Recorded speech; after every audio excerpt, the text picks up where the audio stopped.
Now, I want to walk you through these phases of weight gain and what happens hormonally, but I also want to start off mentioning here that menopause in particular and perimenopause tend to be more dramatic for women, and for men, they go through a hormonal transition called andropause, and this is where testosterone levels slowly decline, often leading to more belly fat, reduced muscle mass, lower energy, and even mood changes. And studies show that men typically gain about 10 to 25 pounds in midlife, especially if they're sedentary, eating poorly, and drink alcohol regularly.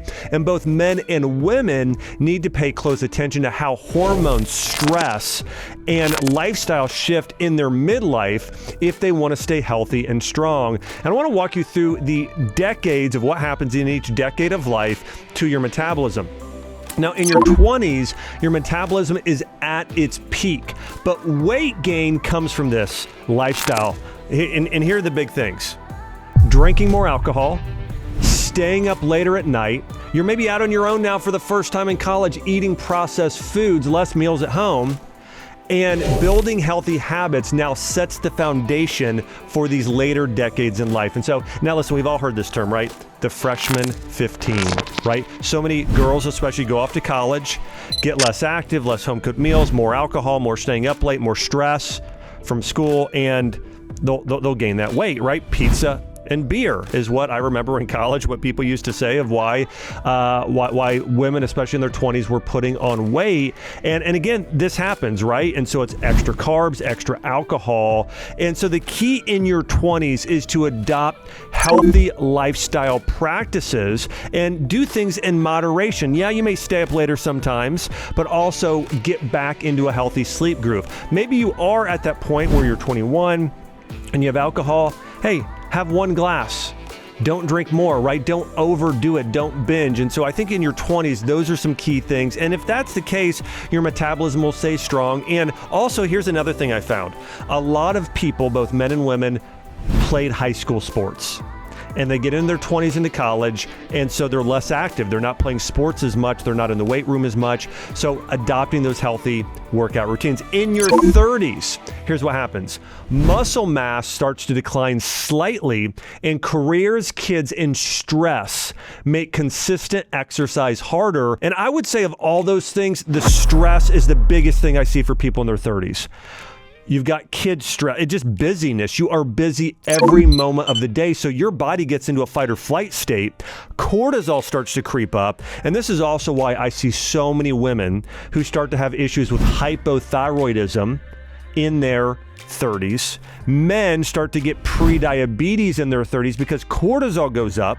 And you know what else goes up with it? Insulin. And when insulin goes up, that throws off estrogen and testosterone and your thyroid hormones, causing those issues. So in your 30s, the most important thing you can do in order to lose weight, and I'm serious about this, is learn to say no more.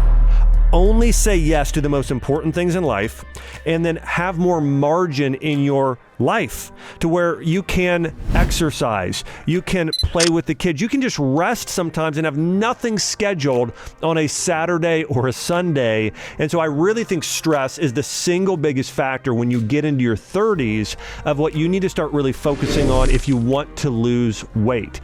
Now, let's talk about your 40s. This is when hormone changes begin, especially so for so many women entering perimenopause, and for men, the gradual testosterone decline, belly fat accumulating in those harder to lose areas. This is also when your muscle mass starts to go down. I would say in your 40s, staying active is very important. And I would say this is also where supplementing to fill in your gaps. For men, consider taking more herbs.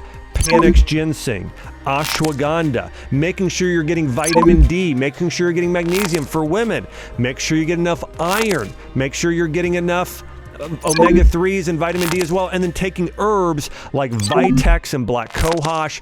Those are keys as well, because what happens in your 40s is you start to feel a lot of these deficiencies because in your 30s you went so hard, okay? Stress was high, activity was high, you had maybe some burnout, and so in your 40s you just start feeling the accumulation of that. So this is where focusing on your diet and supplements, really cleaning and following a diet that's personalized for you can really be a big game changer. And then in your 50s. This is when these hormonal shifts really accelerate.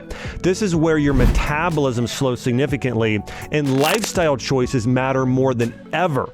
This is where in your 50s you really want to focus on increasing your protein consumption, weight training, and quality sleep is key as well. Protein, weight training, sleep are some things to really focus on in your 50s to balance your hormones.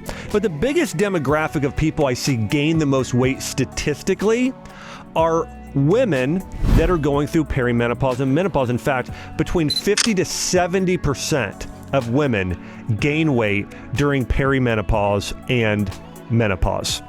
Most women begin to notice changes in their 40s and 50s starting during perimenopause, which can vary between 7 to 10 years for many women.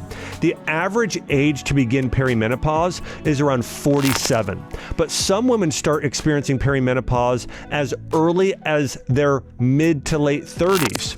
The average woman gains around 6 to 8 pounds during the menopausal transition, depending on lifestyle, genetics, and hormonal factors. Let me say, hey, 8 pounds, that might not seem like that much, but it makes a very, very big difference in your hormonal health.